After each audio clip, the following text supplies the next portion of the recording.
సుమారుగా 20 సంవత్సరాలకు పైగా యాకోబుతో కాపురం చేసింది. ఏనాడు ప్రేమగా మాట్లాడిన వాడు కాదు.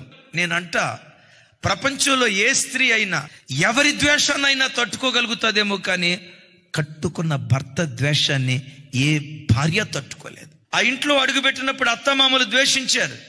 ఈజీగా దాన్ని భరిస్తుంది సార్. ఎందుకో తెలుసా? వీరేమైనా జీవితాంతం నాతో కలిసి ఉండేవాళ్ళ?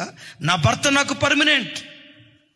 ఆడపడుచుల పోరు ఒక భార్య తట్టుకోగలదు, అత్తామామల పోరు తట్టుకోగలదు, వదినా మరుదుల పోరు ఎవరి పోరైనా తట్టుకోగలదు, ఎవరి ద్వేషాన్నైనా తట్టుకోగలదు, కానీ ఏ భార్య భర్త ద్వేషాన్ని తట్టుకోలేదు. కానీ లేయమ్మ గొప్పతనం ఏంటో తెలుసా? భర్తను విడిచిపెట్టి విడాకులు తీసుకోవాలని కోరుకోలేదు. అంతకు మించి సంగతి చెప్పమంటారా? ఆ లేయా గర్భంలో నుండి లేవీలు పుట్టుకొచ్చారు. ఆ లేయా గర్భంలో నుండి యోధా గోత్రికులు పుట్టుకొచ్చారు.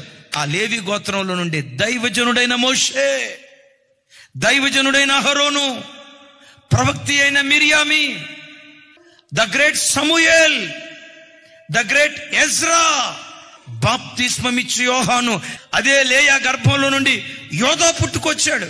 ఎస్, ఆ యోధాలో నుండే మహారాజు అయిన దావీదు, ఆ మహారాజు అయిన దావీదులో నుండే లోకరక్షకుడైన యేసు క్రీస్తు వారు ఉద్భవించారు. ఆ తల్లి ఓర్పు వ్యర్థమైందా? అయ్యా, అమ్మా, భార్య గయ్యాలిదా? ఓర్చుకో.